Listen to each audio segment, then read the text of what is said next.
I'm in my office in Brooklyn where I edited Operation Filmmaker, and I'm here to talk about the film. So the first question people ask usually is, how did I get involved? And the answer is that I knew David Schiskal, who directed the MTV show, in college. And he had admired some of my previous films. And when Liev Schreiber contacted him saying, let's make a film about this guy coming over, David immediately called me. And at first I thought that I was just going to be going to Prague for a week to hang out with Liev Schreiber and hang out with movie stars and have a good time and make some money. And then what happened was, when I realized that there was this really interesting conflict playing out between Muthana and his American benefactors that was this perfect metaphor for the occupation of Iraq, I started to think maybe this could be actually an interesting film. People often ask me how I feel about having gotten involved in this project. Would I do it again? How do I feel about the way it unfolded? How do I feel about the way the film turned out?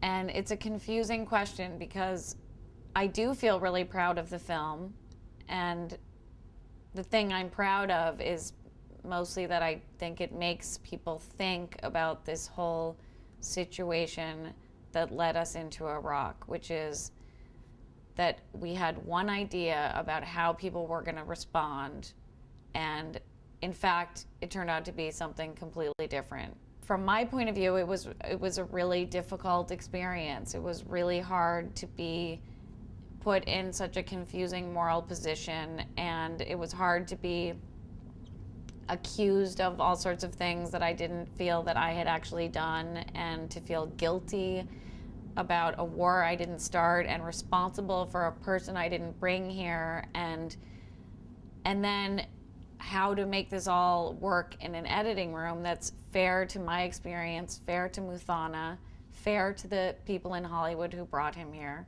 And so it was really difficult. And if someone said to me, would you like to do it again? I would never in a million years. The biggest challenge in shooting this film was having the subject demand things for me. Because normally you're not supposed to give your film subject money or help or advice. You're supposed to remain neutral and objective.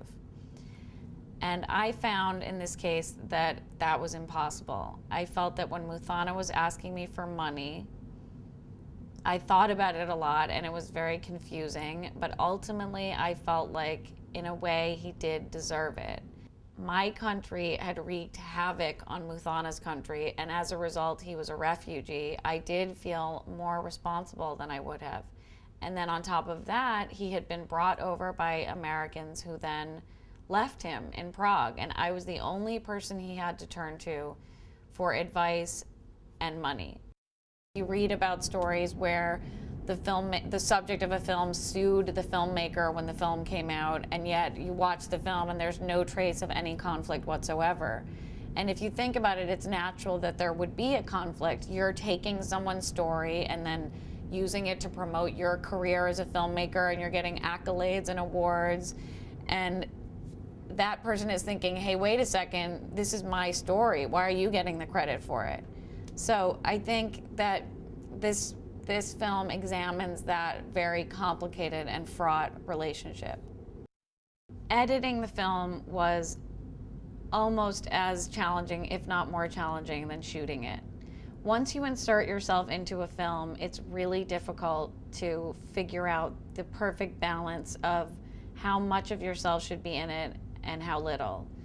And it was also really hard to be objective, because at that point I'd been through so much with Muthana and so much strife and conflict, most of which is on the cutting room floor. And I had a lot of anger towards him and frustration, and yet I wanted to recreate my initial reaction to him, which was, wow, this guy's in a really difficult situation. He's been plucked out of a war zone. He doesn't know anything about American culture. He's expected to fetch coffee, which he has no interest in doing at all. He probably has post-traumatic stress disorder from the war, who knows? And I, was on his side most of the time, or at least I was vacillating between being on his side one minute and on the side of the Hollywood people the next minute, and sort of not knowing how to feel about it. And I wanted to recreate that in the edit room. People often want to know what I think the film is about. And to me, ultimately, it's about the human tendency to project one's own ideas and values onto another person, and the willingness to believe what we want to believe, no matter how much evidence to the contrary is in front of us. It happens in romantic relationships, and it happens in wars. I knew that Act One was really this metaphor for the invasion, where these Hollywood people had a grandiose idea about bringing Muthana over, which turned out to not be anything like what they had anticipated, which of course is exactly what happened with the Bush administration in Iraq. And then I realized that Act Two could be also that, where here was this American woman with the power behind the camera and an Iraqi man in front of the camera trying to get that power, and that this power struggle also was a metaphor for what was going on at the time in Iraq, because that was the time when the Iraqis had started rebelling against the Americans and specifically targeting them and murdering them. Despite having spent 3 years making this film, when people ask me questions such as, should Liev Schreiber have brought Muthana from Baghdad? Is Muthana better off in London than he would have been had he stayed in Baghdad? Should I have made this film at all? Should I have inserted a camera into Muthana's life when he was already going through so much else?